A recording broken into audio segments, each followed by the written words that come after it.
Hello everyone. How many of you access the internet on a daily basis? Everybody, right?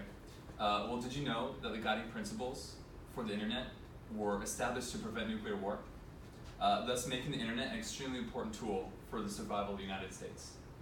Good morning, Dr. Council and fellow students. My name is Thomas Landrum, and today it is my honor to inform you about the history of the internet.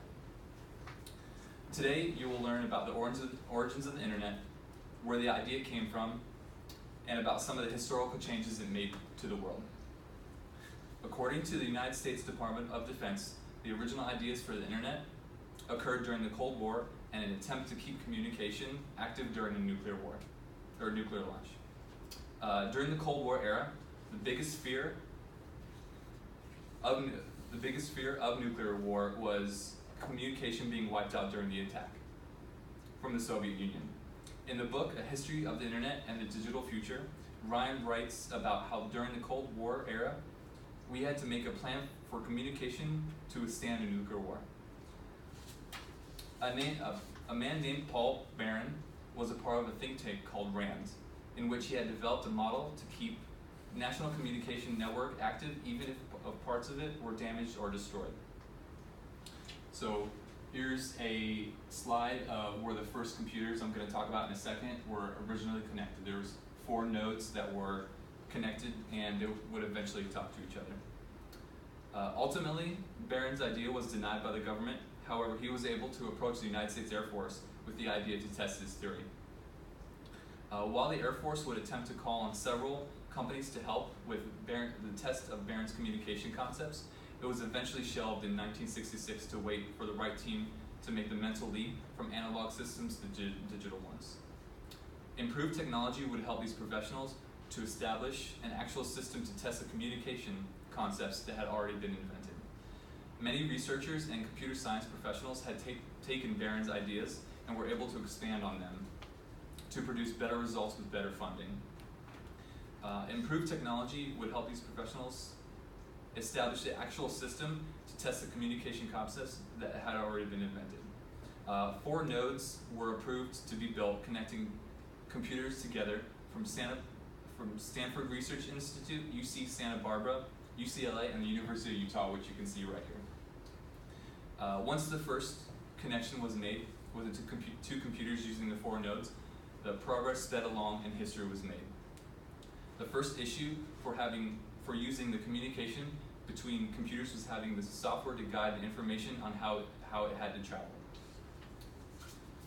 ARPA had hired students and graduates to come together write the earliest protocols for the communication network that have been successfully connected to several computers. File transfer protocols were one of the first internet services developed, and it allowed people to move files from one computer to the other. This made it easy for computers to remotely connect to computers and browse files, download files, or upload files. I have a picture here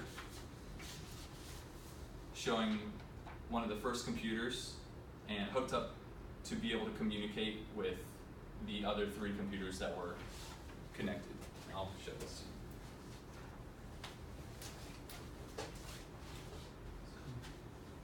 As protocols were being written and the communication between networked computers became more of a commonly used idea, more advanced protocols were being written. Henceforth, the expansion of the internet was happening. By 1977, the first modems were introduced by a man named Ward Christensen, as he wrote a program called X-Modem, where his machine allowed to communicate using the standard phone system. And here's an example of a modem that we all use today. So it's very similar to this, however it was 1970s, so it looks quite a bit older. This invention was now available to the public as it was previously only used by heads of corporations and government entities. During the late 70s, 80s, and 90s, upgraded software and hardware were invented, and there was a massive increase and sped up in different protocols being used. Email had been created to send and receive messages for those who had accounts with any number of email software applications. The World Wide Web was developed in the late 1980s by the European Lab for Particle Physics in Switzerland. This protocol was quickly embraced by the public and has become the most popular way to provide and obtain information from the internet.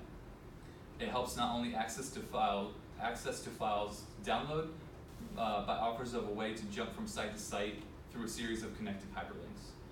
It had taken decades with a lot of government programs with educated students and professionals to create and discover different ways of connecting and communicating across the US and abroad. The basic idea of the internet was to make sure the US could still communicate if there ever was a nuclear attack. This had sparked a long, difficult road of research funding and getting the approval of developing networking communication. Using the 4 nodes that were approved to be built, they had established the very first connection between 2 computers, creating the very first network computers. I hope a small bit of information informs some of you how the internet was created.